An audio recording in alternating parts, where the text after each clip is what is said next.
Welcome to In the Workshop.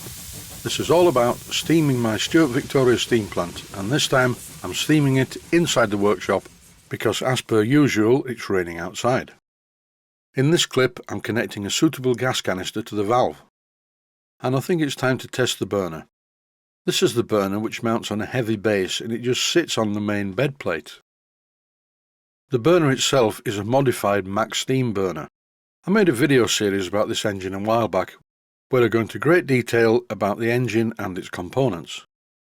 I'm not going to put the burner in place yet because there's no water in the boiler.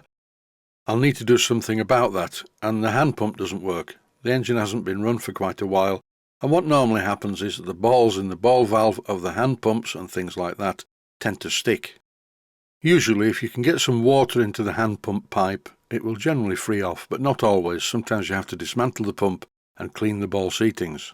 I've removed the safety valve, fitted a funnel in the hole, and now I'm filling the boiler with water. And once that's been done, it's a simple job to retighten the safety valve. Quite a few people tell me that I should use my water bottle the other way up, but it works for me, and in no time at all, here's the water in the boiler, only half full. It's pointless filling it right to the top. If you do that, it just takes too long to raise steam. The next thing I'm having to do is put the pipe that feeds the pump into the bottle of water. And as the pump isn't pumping, I thought it would be a good idea to inject some compressed air into the pipe in an attempt to free the stuck ball valve. With a loud click, the ball freed, and now the pump works. There's no real problem with this if it didn't work. Hand pumps are really essential, totally vital in fact, if you're using a coal-fired boiler where you can't turn the heat off. But if the water level was to run low on this boiler, all I do is turn the valve, cut the gas off, and no gas equals no fire equals no heat in the boiler, so there wouldn't be any damage. Gas firing is very relaxing. Coal firing, on the other hand, is not. In the outer part of the workshop, I'm propping the door open with a piece of wood. This is not a good way to do it. I've got a better method.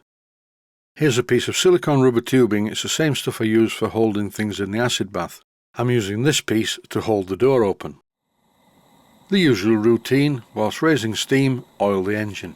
I'm using the Hallett's oil, general lubricating oil. Normally for general lubrication I would use my own mixture, which comprises 50% steam oil, 25% machine oil and 25% rapeseed oil. And this is a very good lubricant, but so is the one that I get from Hallett's Oils. The boiler's starting to warm up already, which is pretty good really for such a large boiler. And there's steam coming out of the chimney already. Well, no, this is water vapour, and it's just some condensation from within the boiler flue. In this clip I'm adjusting the gas burner to the optimum position. I can tell by the smell coming from the chimney and the sound of the gas jet in the flue as to whether it's a good position or not. Time now to fill the displacement lubricator. And before I forget, the small tap is open one turn, which is a position I would set a Stuart displacement lubricator to. The boiler's getting warm now and there's a tiny bit of pressure in the boiler, so I've opened the valve, that is the valve on the boiler, so that there's a very small amount of pressure reaching the displacement lubricator, and when I open the valve at the bottom of the displacement lubricator, as you've just seen, some water comes out from the last run. I then close the valve at the bottom of the lubricator and also the valve on the boiler. That's because I'm about to remove the cap from the displacement lubricator and I don't want any pressure in there, which would send the cap somewhere up near the ceiling. Please note that I'm filling the displacement lubricator with steam oil, that's steam cylinder oil, and you must not use my mixture and you must not use rapeseed oil in the displacement lubricator, just nice, clean, neat, thick and sticky steam oil. At this point I should really say I used to have a girlfriend like that, but I won't in this instance. The first steam that reaches the cylinder condenses to water. That's why we have cylinder drain cocks. Although some engines don't have cylinder drain cocks, they are quite useful. As I rotate the flywheel by hand to move the piston back and forth, you can clearly see water coming out from first one drain cock and then the other one. And mixed in with this water is oil residue from the previous run. After running a steam engine, I would normally put compressed air through it to dry it out a bit, and then pump some oil into the cylinder, and that's what's mainly coming out of the drain cocks at the moment. There's about 15 pounds per square inch of steam now, and the engine nearly started on its own. I just had to give it a bit of a push to get it over top dead centre, and off it goes. So this is on 15 pounds per square inch. I'll stop talking for a while so you can see and hear the engine in steam.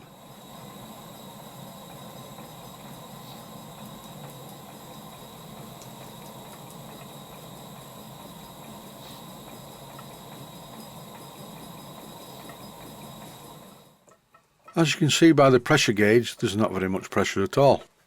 This pressure gauge is a bit weird, it doesn't have a siphon, but it seems to work, so I'll just leave it.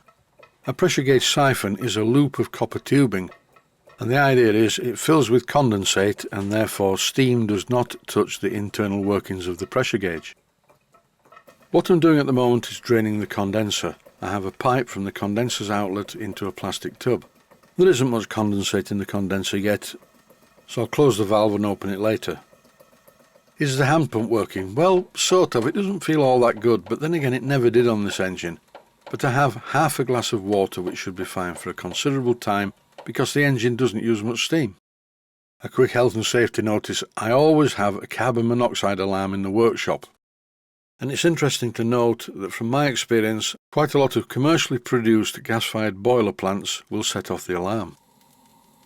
But not so with my burner. Everything seems to be fine, and we're now up to blowing off pressure. This is a pop-type safety valve, and initially it splutters and pops, but after a while it settles down to a steady blow.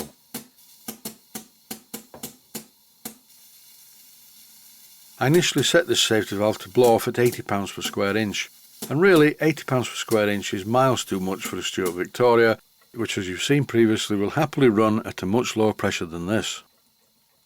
This engine has always made a bit of a tapping noise when it's running, and its side slap on the connecting rod. Something is not perfectly aligned, but I'm not worried about that at the moment. I'm applying some steam oil, and as this oil is much thicker, it should shut it up.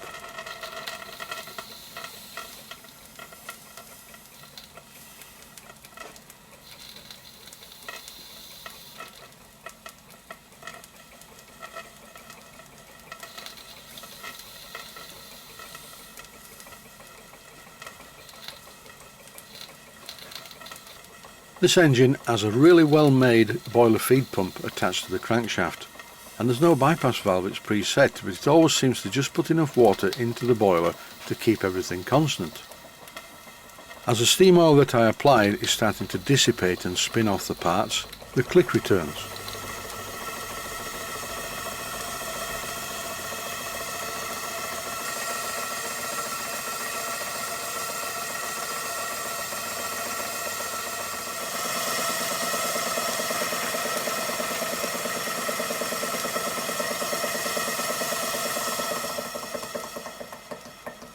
Before anyone writes in, I'd just like to say, yes, the governor does work, but I've adjusted it so it doesn't work, because I like to rev the engine now and again. It's top tip time. This is a great tip for any engines that have any side slap on the connecting rod. Try fitting a silicone O-ring as shown, and this should stop the thing from rattling.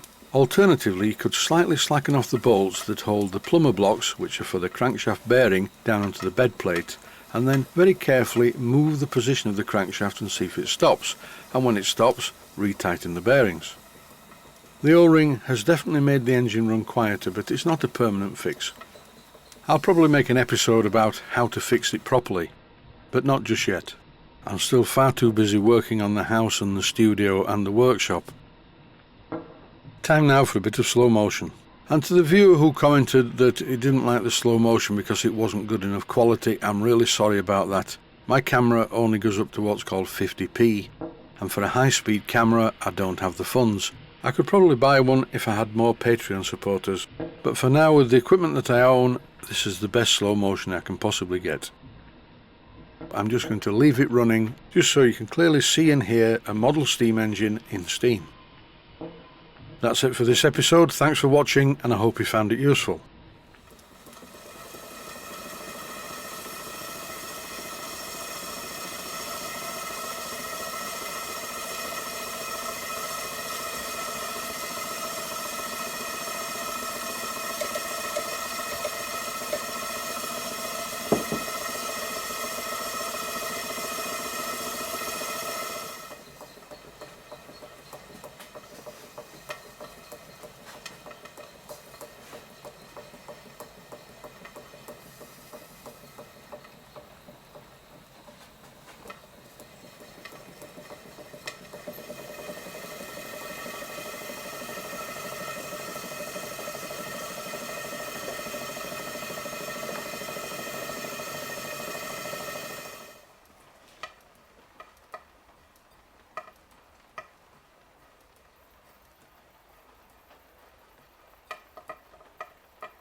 please take the time to visit my main Steam Models website.